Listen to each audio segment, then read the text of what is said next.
back in 2005, Apple came out with this body style for the iMac that was going to replace the old boxy G4 style.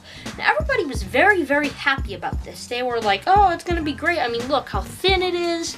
But then, after a few years of using them, the hard drives failed. And everybody lost all their information, and only very few people, like my father, actually held on to these machines instead of going to Windows.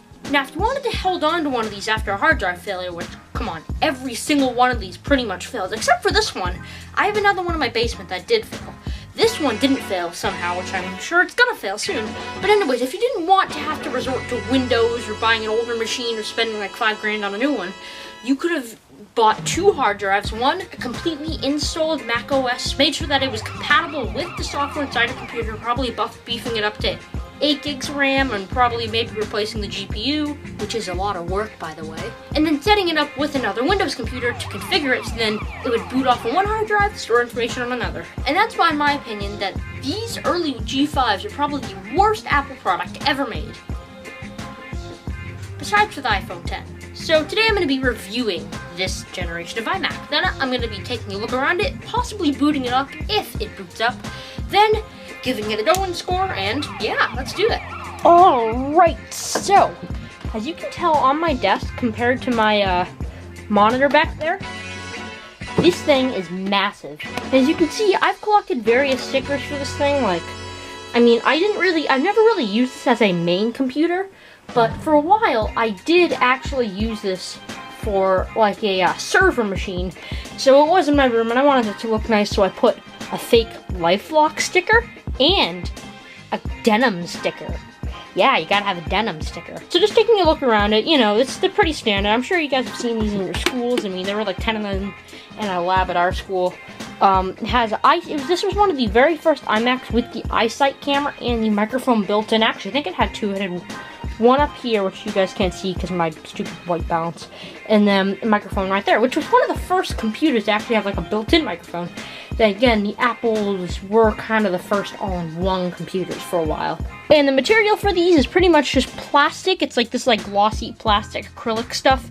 So you can kind of see through it there. And then the stands, I've always said Apple stands are good, and I still am saying that now. Apple stands are some of the best. Yeah, so as you guys can see here, this is actually the 2.6 gigahertz model, which is higher than most of the models, but you know. Yeah, 2 gigs of RAM. I actually took some of this RAM out to accommodate for one of my server projects I was doing. What I do want to see though is I know that these Macs did have really, really good speakers, especially for a built-in for this time.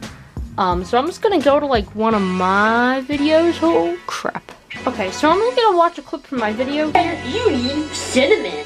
Alright, so what you're gonna want to do first is you're gonna want to Hey, that's not bad. I mean, you know, for built-in speakers, I don't think I can remember any car or computer that had speakers like this at the time. I can't even think of a computer that had built-in speakers, except for maybe one of the office machines, like the old Windows Office machines that they sold for offices.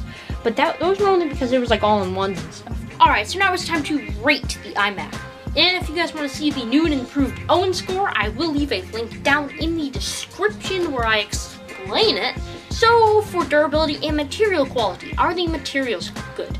Yeah, they are. I mean, it's plastic, but still, most computers are being made out of like this cheap beige plastic. So for the time, it was good. For now, not so much. So I only have to give it a 6 out of 10. And for usability or does it do its job well? Does it do its computer job well? And back in 2006 or 2005, yeah, it did do its job somewhat well. But today, I mean, you can still use it as a server. So for that, I'm gonna have to give it, once again, a 5. And now for relevancy. This is gonna really take some blows on its own score. Is it relevant?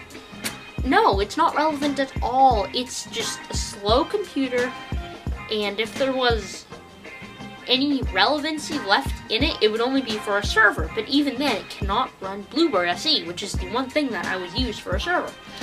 So for that, I'm gonna have to give it a 1, which is the lowest relevancy I've ever given it. So that makes the Owen score 11 out of 30 which is probably the worst Owen score I've ever given to an electronic device.